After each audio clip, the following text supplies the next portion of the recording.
નર્મદા જિલ્લાના તિલકવાડા તાલુકાના વીરપુર ગામને વાડિયા વાસણ ગામ સાથે જોડતા માર્ગ પર વરસાદી પાણીના કારણે રસ્તાનું ધોવાણ થયું છે। રેલવે નજીકના નાળા પાસે રસ્તો બંને તરફથી ધોવાઈ જતા વચ્ચે માત્ર 3 થી 4 ફૂટ જેટલો રસ્તો બચ્યો છે। આ ધોવાણના કારણે વાહન ચાલકોને ભારે મુશ્કેલીઓનો સામનો કરવો પડી રહ્યો છે। રસ્તાનો નીચેનો ભાગ પણ ધોવાણના કારણે નબળો પડી ગયો છે, જેના કારણે ગમે ત્યારે વધુ તૂટી પડવાની ભીતિ છે। ખાસ કરીને રાત્રિના સમયે આ માર્ગ પર અકસ્માતનું જોખમ વધ્યું છે।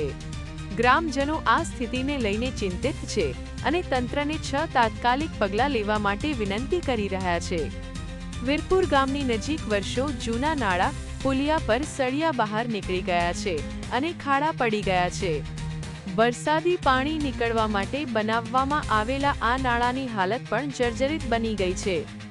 ગ્રામજનોએ તંત્રને કોઈ જાનહાનિ થાય તે પહેલા નાળા પાસે થયેલું ધોવાણ તાત્કાલિક પૂર્વારસ્તાનું મજબૂતીકરણ કરવા તેમજ જૂના નાળા પરના ખાડા અને બહાર નીકળેલા સળિયાનું સમારકામ કરવાની માંગ કરી છે। માર્ગ બંધ થવાથી ગ્રામજનોએ તાલુકા મથક સુધી પહોંચવા આશરે 4 કિલોમીટરનો વધારાનો ફેરો કરવો પડે તેવી સ્થિતિ સર્જાઈ શકે છે। આ સ્થિતિને ધ્યાનમાં રાખીને તંત્ર દ્વારા તાત્કાલિક પગલાં લેવા જરૂરી છે। ભાઈલાલભાઈ બારીએને 24 news Rajpipla. Daily news update માટે નીટ 24 ને સબસ્ક્રાઇબ કરો।